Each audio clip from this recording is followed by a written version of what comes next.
Since the days of Adam Smith, many economists have argued that free trade benefits all nations by increasing their standards of living and wealth.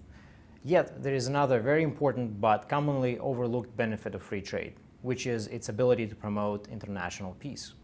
The capitalist peace theory argues that free trade makes countries more commercially interdependent. This interdependence gives countries a strong incentive to keep hostilities low. Think about it. Countries that trade a lot with each other have a lot to lose if a war breaks out. Economists also argue that free trade and bargaining is a lot more cost-effective way of resolving international disputes and obtaining resources. War is a very costly way of going about doing the same thing. If you look at countries that trade a lot with each other, these are some of the countries that import many ideas from the rest of the world.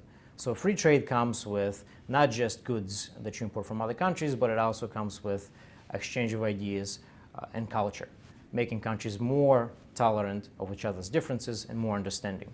Several empirical studies show that countries that trade a lot with each other are also less likely to go to war with each other.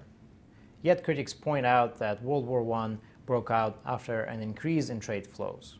However, research shows that trade flows rose before World War I as a result of lower transportation costs.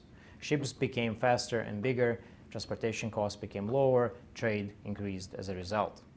At the same time, however, nations like France, Germany, and Russia increased their trade barriers. They became more isolationist and less interdependent. The result is World War I. As if predicting this outcome, Frederick Bastiat once wrote, "If goods can cross borders, armies will." And we see this in the empirical evidence.